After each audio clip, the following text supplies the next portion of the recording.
Well, hello, everybody. Welcome to the yearly Thriving Through the Holidays lecture. I'm Justin Taylor. I'm a physician here at Summit Pacific Medical Center. I'm in the primary care unit, and I'm an integrative medicine provider. So let me give you some background as to why I decided to put this slideshow together. While I was working with patients, I started noticing that there were more and more patients that came from families that were dysfunctional, that were broken, that patients had difficulty communicating well with other members of their family. And this bled over into the holiday season when the patients would then either host a holiday or they would go to a family member's holiday. And soon I started hearing more and more people saying how much they hated the holidays, dreaded them, became stressed out before the holidays.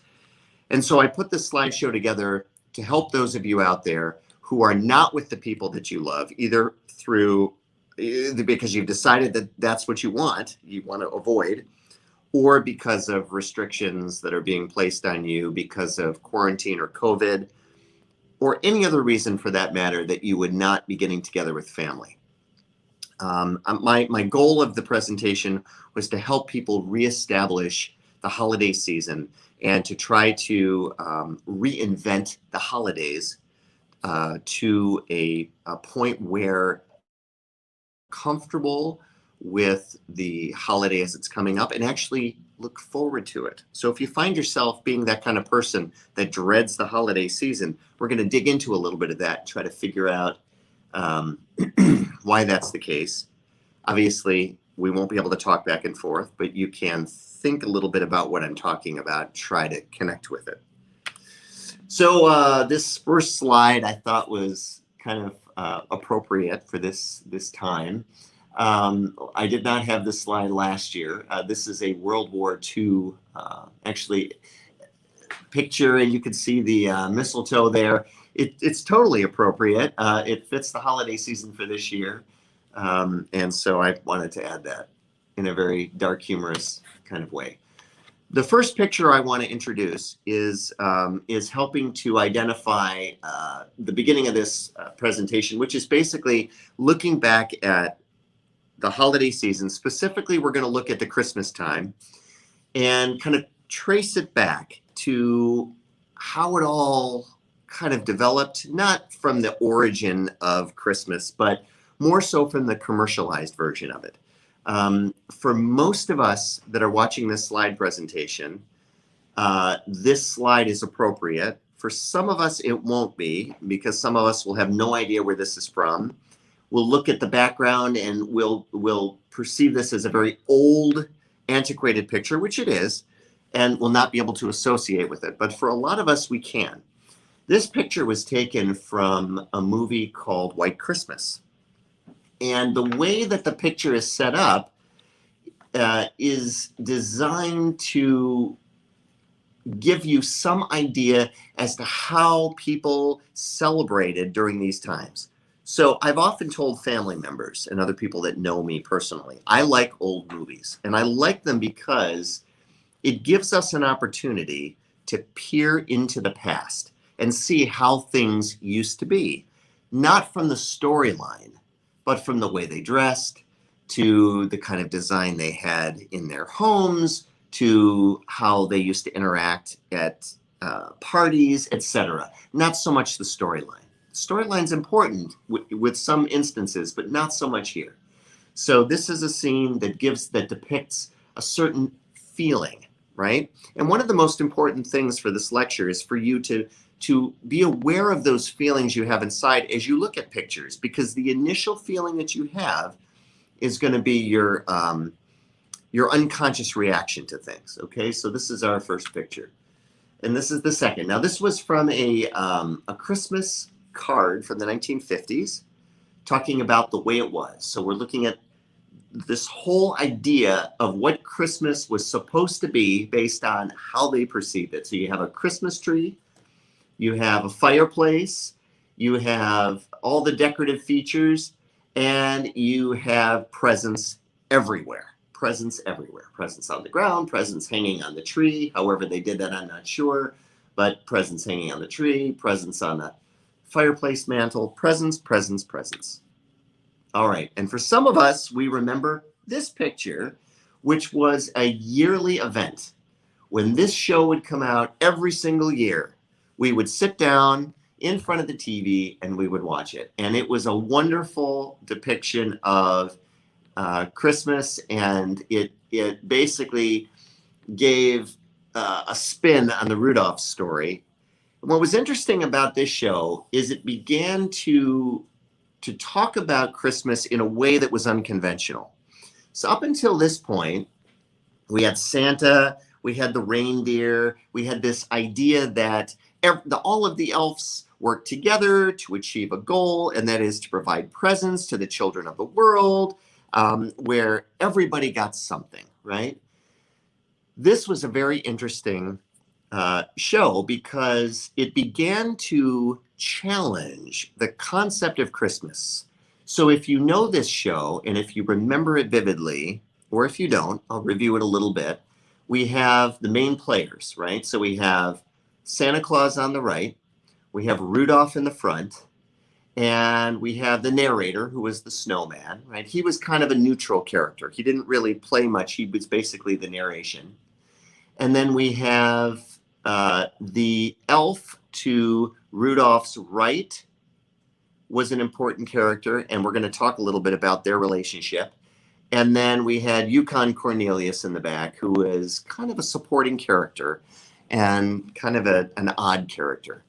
So the reason why this show was so important in the history of Christmas is that when it first came out, there was a song in the show relatively close to the beginning of the show called, basically it talked about the two characters, Rudolph and Herbie, I think his name is Herbie, the elf, being misfits. They're in this Santa Claus type scene of this story, yet they don't quite fit in, right? And Yukon Cornelius, who is just an oddball, didn't quite fit in. And it sort of started to introduce this concept in the 60s that, you know what, we have this idea of Christmas, but not everybody fits in the way we think in our minds it's supposed to play out. And so what's interesting about this is when that song first came out, there was this big uproar. They wanted it to be changed. And so if you Google the song in the movie, you'll find that there were different songs that they were actually going to replace it with, and that they finally decided on this particular song because they didn't like the idea that there were people in this movie that were oddballs, that were misfits, or stood outside of the box, or were tormented by other people. They didn't feel like this was a good message to provide to the public, right? So it was a very interesting. We watch it and we don't, watch for this sort of thing. We enjoy it for what it is, but it is very interesting. And you'll notice in this presentation that Santa's not a really nice guy, whereas this is the first time that Santa Claus came across as being not such a nice guy, right? Really, really judgmental, really particular, and he just wasn't real friendly. And that was a new concept as well, because traditionally Santa Claus was Saint Nick, right? Was this saint that all he wanted to do was be happy and jolly and cheerful and give. And that, wasn't quite the case. So the first thing I want you to think about is when you think about the holidays, what is the first thing that comes to mind? What is the first thing you think about? And to recognize that innocence is presented as the essence of Christmas, which is why it mostly targets children, because children are innocent. There's an innocence with children. So Christmas basically is targeting kids because of the innocence. And I don't mean targeting in a bad way. I mean it's designed to remain happy and light and innocent. And if you could design a Christmas experience of your liking, if you could make it exactly the way you'd want it to be, how would that be? Right? So you just want to jot these things down because they're important and we'll talk about them later. The first thing that's most important to recognize is that all of our holidays that we celebrate, we learn how to do this from our personal experiences with our family members. Our parents teach us, or our grandparents teach us, or our parents are at our grandparents' home for the holidays and we learn and we watch. We watch and we see, and that is how we learn how to experience the holidays. We learn the good things, like all of the laughter and the cheer and some of the senses. We'll talk about the 5 senses. And we learn the bad things. We learn the bad habits. We're together with a group. We talk to this uncle or this aunt or this grandparent who starts to complain about their health conditions or starts to complain about other family members or starts to complain about work or bringing that into the holiday discussion. Then later, as adults, we have to carry on. So family members, so senior family members pass away, or we are estranged from our families, or our families are not available, or we're not able to see them, we're busy working, or we're not in the same country. And so we have to carry on. We have to carry on the tradition that we've learned in the best way that we know how to do that. Sometimes with our new families, with our spouses and our children, and sometimes alone by ourselves. So let's talk about giving. Where did giving come from? And how did it transition to gift giving? So I don't know if this is going to play. I'm not sure if it will, Brandon. Where is the mouse? Let's see if I can select. Let's see. I'm hoping it's not. Now bear with us here. I'm hoping it's not going to crash.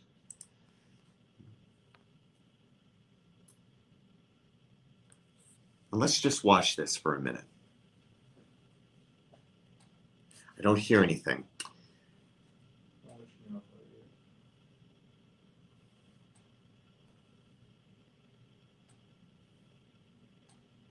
If we can't hear it, I'll talk about what we're seeing here.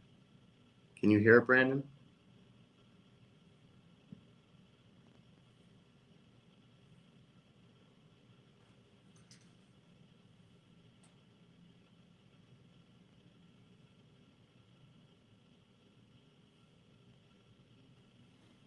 The volume's low, but it's playing. Let's see. All right, let me keep it up here. I guess the volume's low, so try to hear it. Try to listen.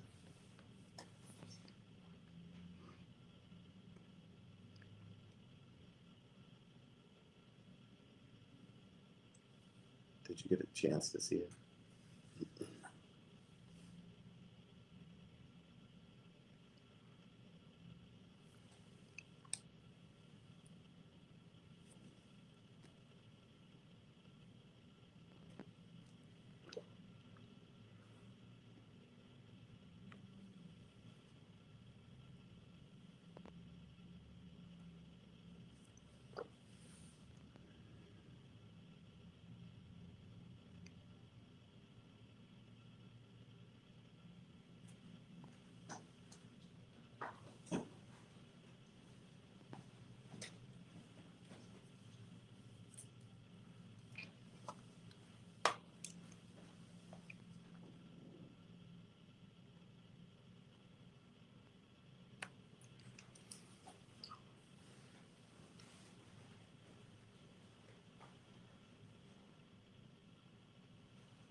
Let's see, mute on.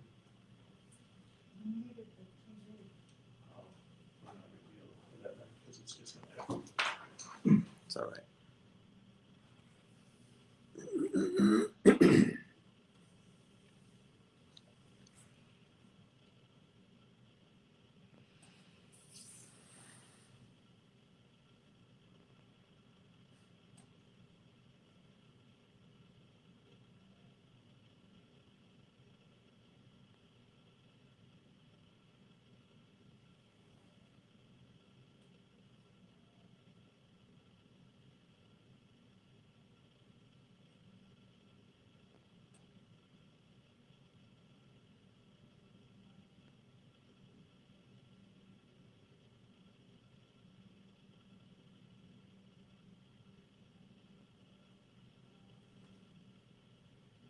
they can't hear. They can't.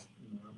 All right, let me just talk a little bit about what you're seeing here, because I've just been informed that you can't really hear it. So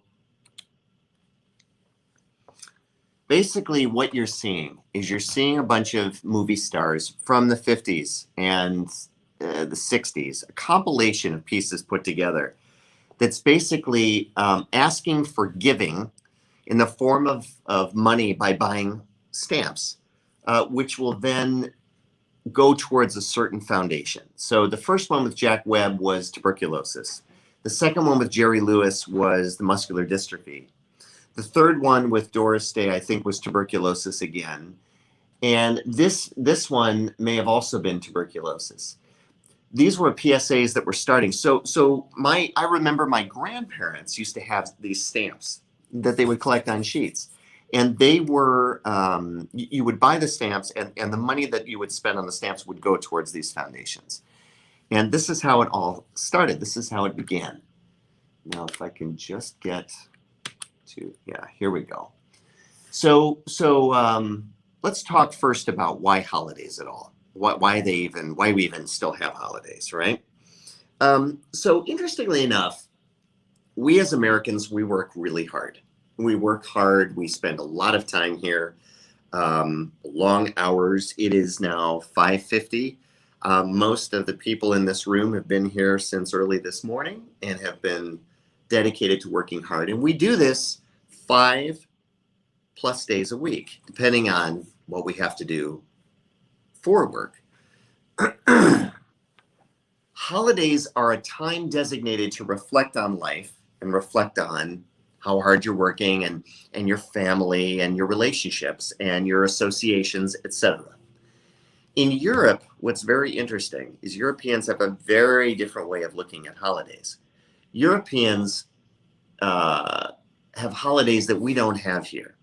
For instance, in Italy, where my wife's family is from, they celebrate an entire month, just over a month of holiday time where they are off for the summer. They're on holiday, which is something that is absolutely unheard of in America. And during that time, many of the stores are closed. None of the professional offices are open except for the doctor's offices and hospitals. And they basically take time off. Her one cousin is an attorney. He doesn't work all summer. And this is how it goes. So her other cousin who works in Switzerland comes home for a month. I mean, there's this time, and it's expected that you'll take this time to relax, meet with family, have fun, etc. There's also extended time off after a woman has given birth. The husband gets time off for the new baby, and that is expected in Europe. It's about a month, maybe a little bit longer. And that is something that they do that we do not do here. Now, commercialization of Christmas is very interesting. That didn't start until after World War II. So you have to remember that World War II, I believe, went from, I had this in my new PowerPoint. I don't want to screw this up, but I believe it was 1939 to 1945. I could be off by, I'm sure that the 45 I'm correct on. It was either 38 or 39 to 45. During that time, there was virtually all of the production for materialistic goods stopped. So there were no refrigerators being made. Automobiles came to almost a standstill, the automobile production, because all the resources had to go to the soldiers in Europe. So during that time period, people learned to stretch everything to its maximum. People learned to work on their own cars. They learned how to fix their own refrigerators. They had to make it last because it wasn't like you could just go out and buy another one. The entire country was amped up for war. And as a result of that, a lot of spending and a lot of material goods and plush products were not available. People simply didn't have the money to spend. Yet during this time, Americans were happy. A lot of the studies show that Americans in general were happier during this time. And the focus of the happiness was the quote togetherness, the unionization of America, all of us together working for a general cause, all partners, if you will. More time was spent with family, and because there was no outlet, there was no way to well, you couldn't go out and spend money, you couldn't buy things. The focus was developing family time together through experience, picnics for the 4th of July, spending holidays together, going over to your parents' house for dinner on a Sunday night every single week. This became a tradition because this was the way people communicated. Not to mention, there were places in America, many locations where you didn't have telephones or they were very sparse. So family was very important. Now, after World War II, things changed. Christmas became very much commercialized and started to focus on gift giving, but in the way of materialism as opposed to simply giving money for causes or being together as a family. This is a card that I found where they began to experiment with different examples of Christmas in different parts of the country. This was the focus on the Hawaiian Christmas. And there's a song, I'm not even going to try to pronounce the name of it, but this is how you say, you know, Merry Christmas in Hawaiian, basically. So, oh, here we go. Here's the slide that I had entered. So no spending during World War II, 1939, perfect. And look at that. Isn't that interesting that it was actually ended the same month in 1945, only a day apart from when it started. Okay? Was a good time. So after that was a good time to spend money and, quote, plan for a gift. And it became a way to celebrate hard work. You deserve it. You deserve it. You see? Okay, so began the stress. Ironically, when commercialization began, this is when Christmas began to be associated with stress and the obligation. Now, the obligation. So before I read the slide, I want you to think about something. You're thinking about what you're going to buy for people on Christmas. And the feeling that you have associated with that, right? For many people, it actually brings panic and anxiety. And so what you do is you think about what the person got for you last year. And some people just think about, well, what the person needs. And it starts this process. No more is the idea that, oh, we're going to be together with Uncle Joe, or we're going to be together with Dad, or we're going to be together with Mom. It's, what am I going to get them? What am I going to get? How am I going to show them how much I love them by what I'm going to purchase for them? So Uncle Joe needs a new pipe. Little Mary would like a new doll. Dad needs slippers, right? Now, when I say this, I'm coming from a position of like the 1950s or 60s. So this is the thought process of how it was started and how it was going. Mom needs a new vacuum cleaner. And then you'll see I wrote here, that's a different problem. And we'll talk about that another time, the whole vacuum cleaner for Mom thing. But this is where this mentality started. People didn't just go out and say, Mom needs a new vacuum cleaner, so we're just going to buy it today. It's Tuesday, September 2nd.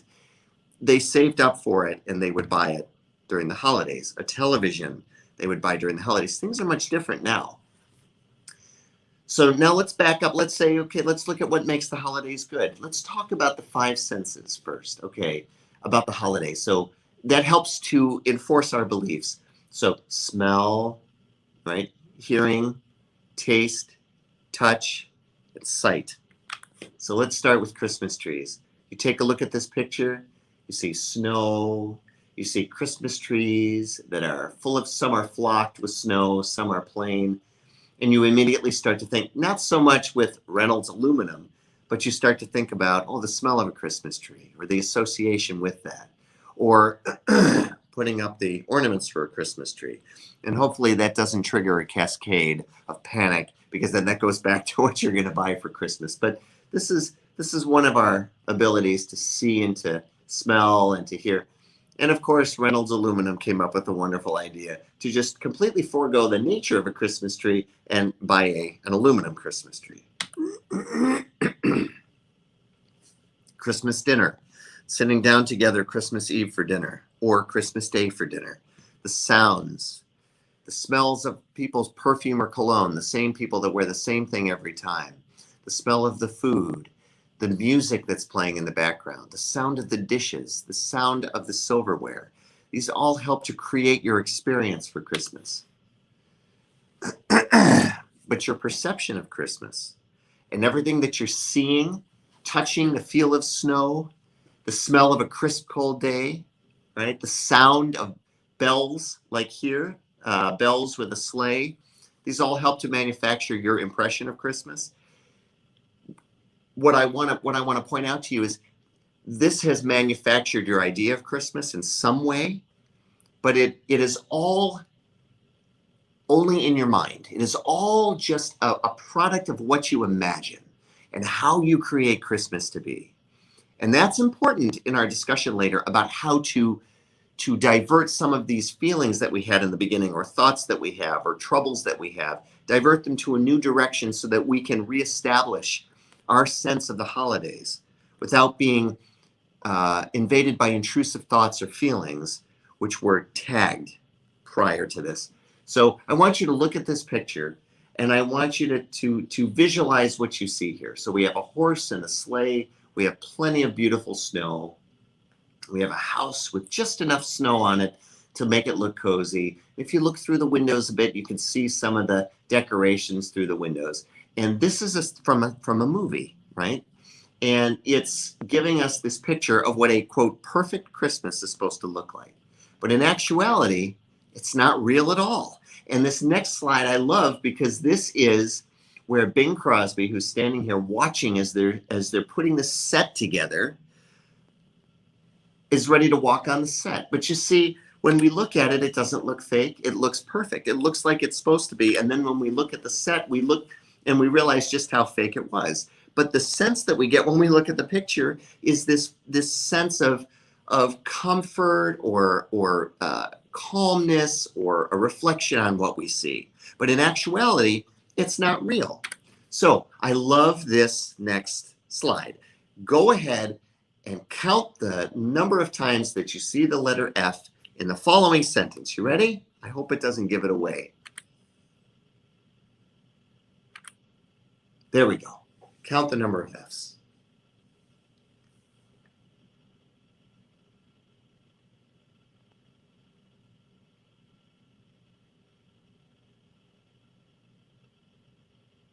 Now, I can't interact with you, so I'm going to ask them, how many did you see? 3?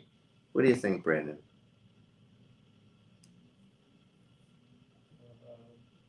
So 3. 3? There are 6. So let's look at it again. Finished is an F. Files are an F. The F in the word of. The F in the word, the second word of. So that's 1, 2, 3, 4, right? Scientific has an F, that's 5. And the of between experience and years is 6. The purpose of this exercise, just like this, is to start to show you that what you see isn't necessarily what is really going on, the reality of what's happening. And that's very important.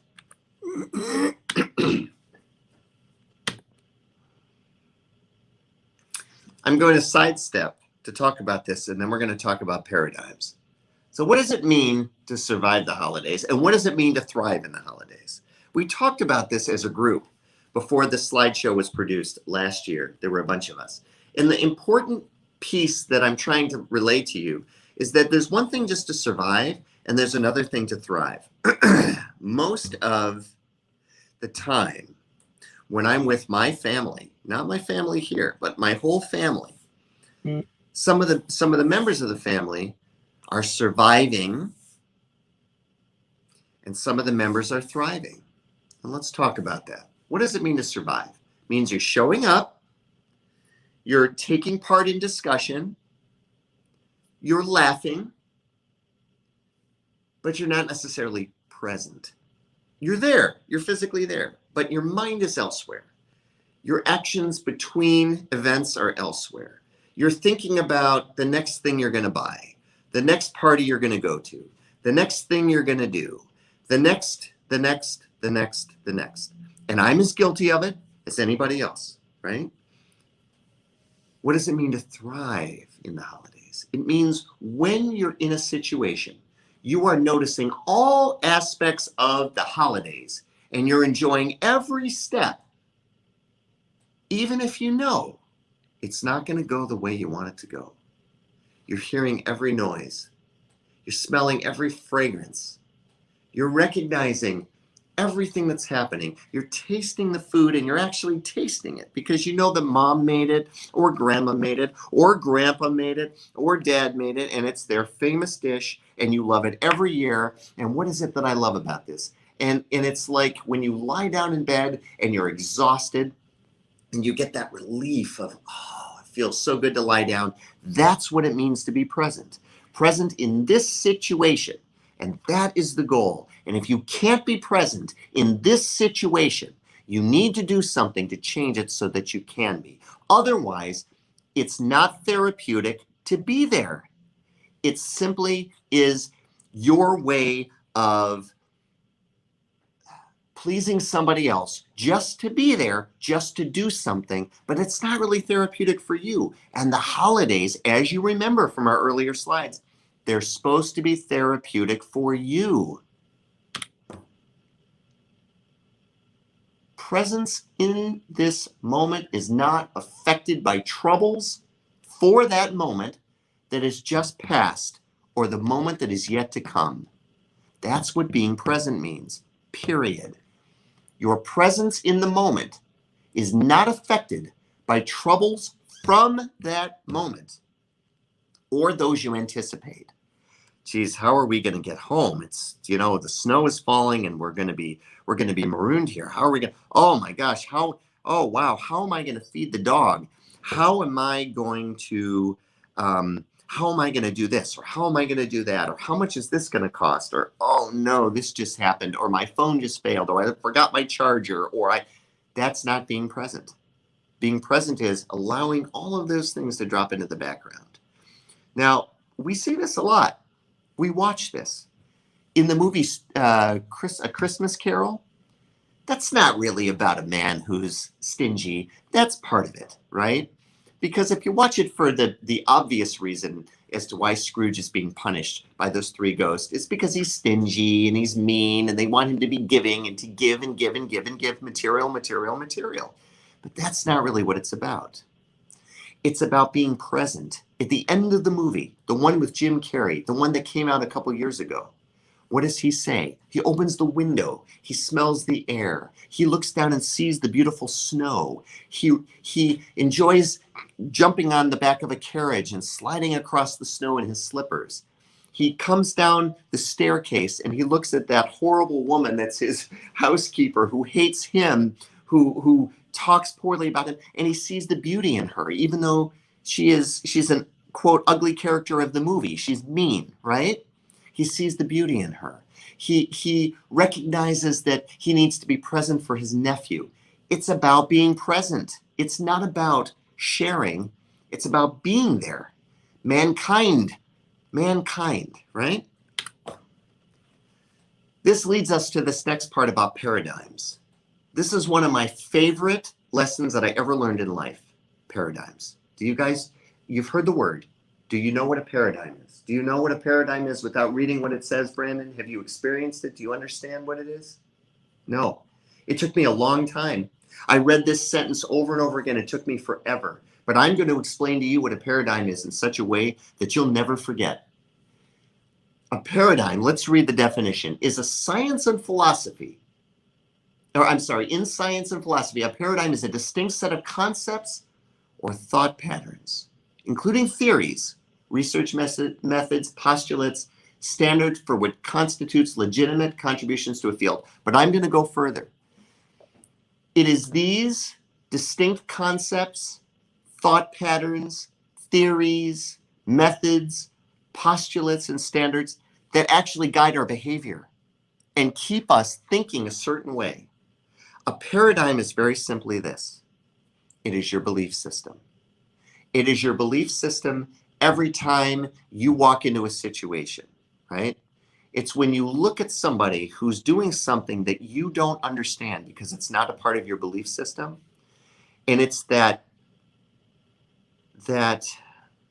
unsettled feeling you have in the pit of your stomach that you can't quite identify, but that just doesn't feel right because somebody is doing something that works against your belief system. A paradigm is a structure that we follow. And here's the thing about paradigms. They can change all the time. You can suddenly see something or realize something or be exposed to something, and the light bulb goes on, and you suddenly realize you haven't been thinking of it in the way that is most consistent with what you truly believe, and your paradigm shifts into a slightly different position. Now, the interesting thing about that is once that happens, you can't ever go back to the old paradigm because you've now seen something, and your philosophy or your concept or your thought has now changed in such a way that you can no longer subscribe to the previous belief system. Once that happens, you can't ever go back. You are set in your own paradigms right now. You are set in your own paradigms with holidays. You have a belief system on how it should go. You have a belief system on how it shouldn't go. You have a belief system on how holidays are supposed to be or not be. This is what guides you right now. The goal is, if you don't like the fact that you're not therapeutically enjoying holidays, you need to change your paradigm. You need to change your system of thinking and beliefs so that you can start to design holidays the way you think holidays should be. Last year we talked about, I gave some examples. Let me see what the next slide has in here. Yes, I gave some examples. And actually, some members of the audience gave some examples. So I'll give an example of one of the members of the audience last year. Someone stood up and talked about the estrangement from his family. My daughter we don't get along with my daughter. We don't see eye to eye. We don't get along. And I don't like her husband. So we always have Christmas at their house. So I'm divorced. I'm talking about as if I was the person who was talking.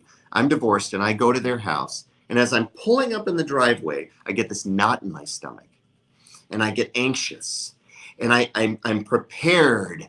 My sympathetic nervous system is rising and I'm starting to perspire just a little on my skin, and I'm ready for a fight. I'm ready to defend myself. I'm ready to put on that face. So I walk in the front door and it already begins, right? Oh, Dad, nice of you to join us. I'm glad you made it. This is the example that this person gave when he stood up.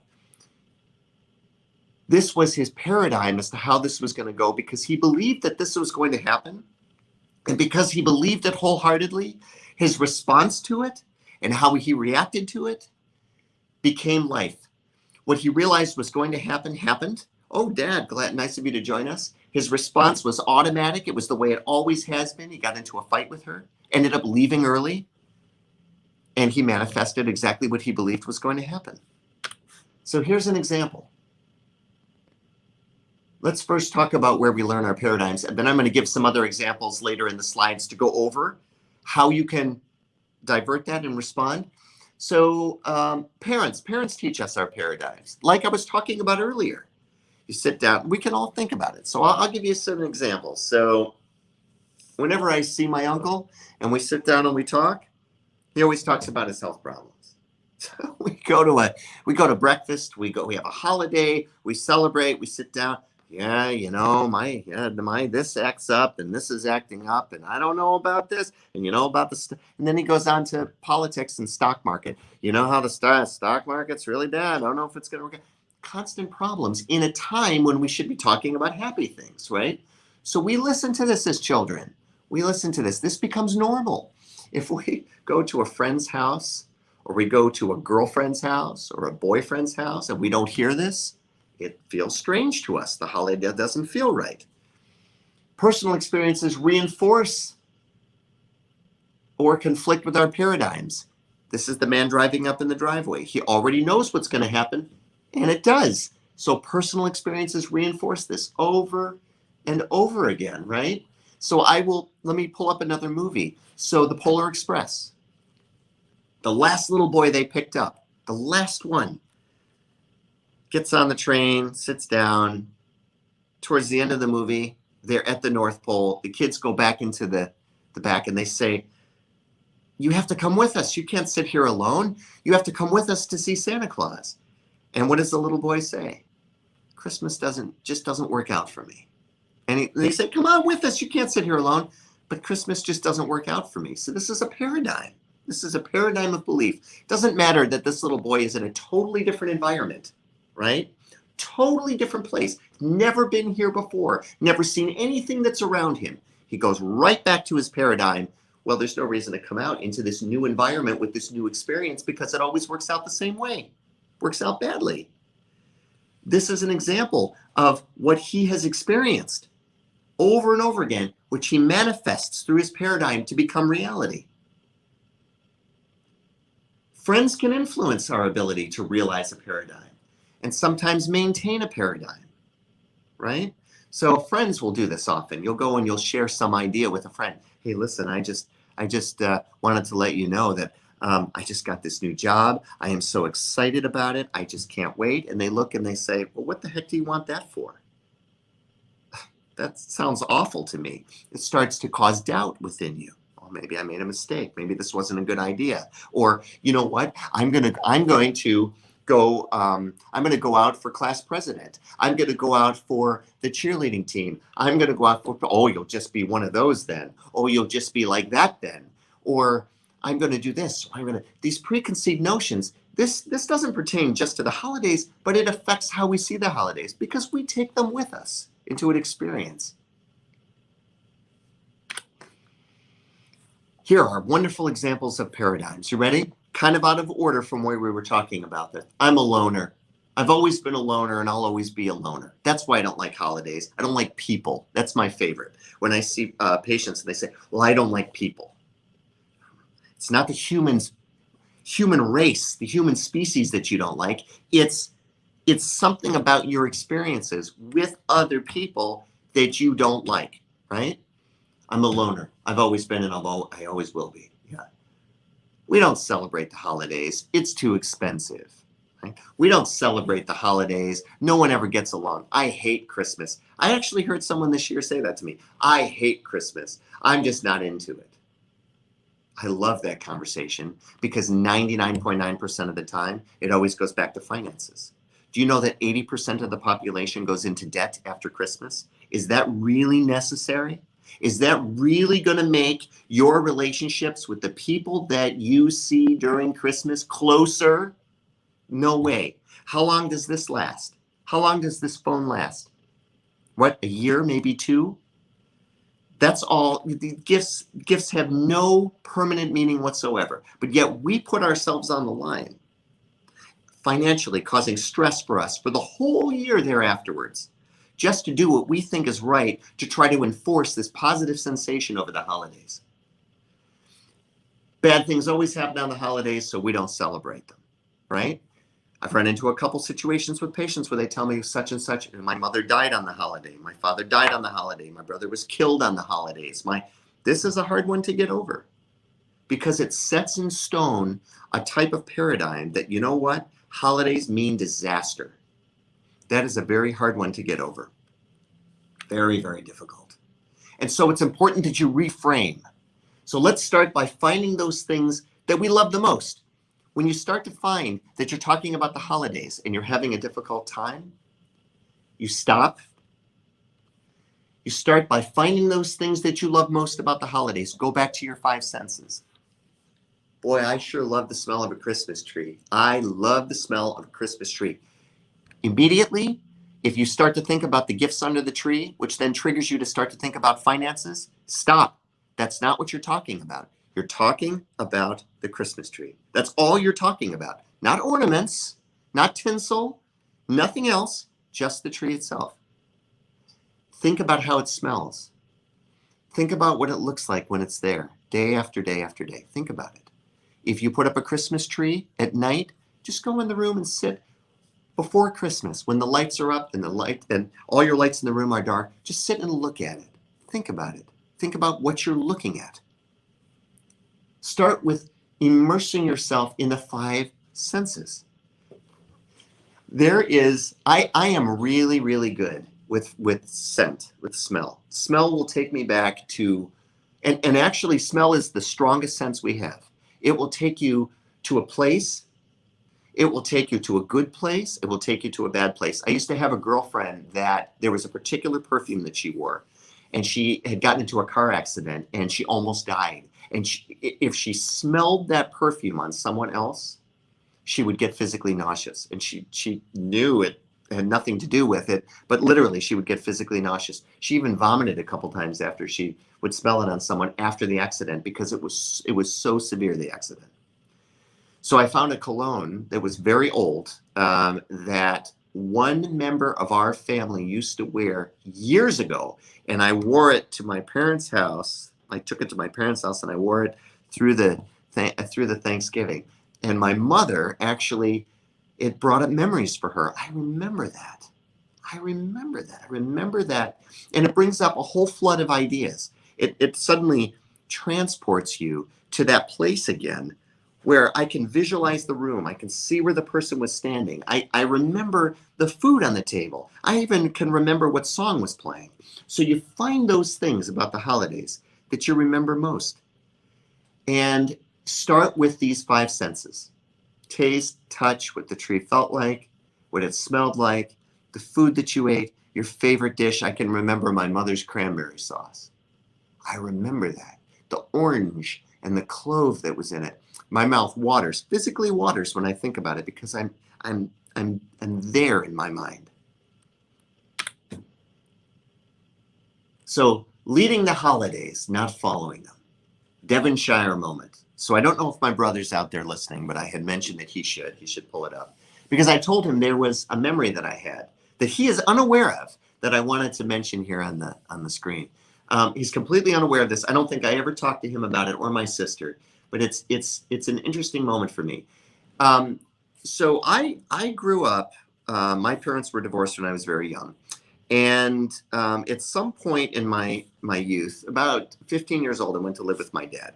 My father lived in Michigan. My mother, who had lived in Michigan, had moved. So she was on the East Coast. So it was either I was going to spend time with my dad or I was going to spend time with my mother on the holidays. And I would usually see them for Thanksgiving, my mother. And for Christmas, it was whatever. I would spend it with my dad. And my father was the type that would always go on a vacation for the holidays. He was a dentist. He could afford it. He would go on a vacation. Well, this particular year, I was going to go to see my mother in Pennsylvania. This is where she was living. And I was going to go for Christmas and New Year's, which is something new. I was going to meet my brother and my sister there. They were already there. And it was the night before I was going to leave. And it was, gosh, what was it now? I'm trying to think if it was Christmas. I think it was Christmas Eve because I was flying after. And I was by myself because my father, who was going on a trip, left either that morning or the night before. So I was probably 16 or 17, and he had called a car, so a cab, basically a cab, to pick me up the next day and take me to the airport. So he was gone. He went to the islands. He did his trip. He was gone. And I was alone. And of course, it's Christmas Eve. So 99% of my friends weren't Jewish. So I'm Jewish. 99% of my friends weren't. So they were all busy with their families. I wasn't dating anybody at the time. So if I was dating a girl who was not Jewish, I would spend time with her family. But everybody was busy. So I was alone on Christmas Eve. And I remember sitting in my dad's house and I was reflecting on this and I felt sorry for myself. I felt lonely. I felt by myself. And I always loved Christmas. And I attribute that to my sister because my sister was always, she loved Christmas. She taught me all about Christmas. She's my stepsister, so that's why. She came from a family where they celebrated Christmas all the time, to a family like with my mother and myself, where we didn't ever celebrate it. We didn't know anything about it when I was very young, when I was 3. And she taught me all about it. We would do Christmas lists, and she would help sit us down, and we would write our lists and everything. So she taught me all, and I learned to love Christmas because of my sister. So I remember I was sitting in my dad's house.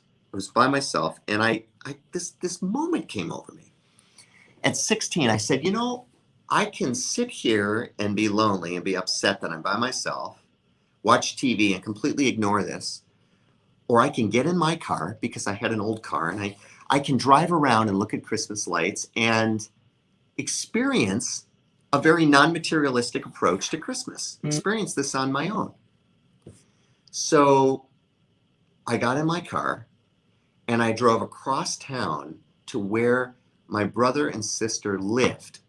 Because again, they were my stepbrother and sister. They lived with their mother, and they would come to my mother and stepfather's house, and then I would go there and we'd meet. They had already gone, so there was nobody there. And their mother was at church singing, so she wasn't home. But I remember driving, and what I really loved about their neighborhood was they had Christmas lights everywhere. My father's neighborhood, not so much, but they had Christmas lights everywhere. It was like driving down a street where it just resembled Christmas.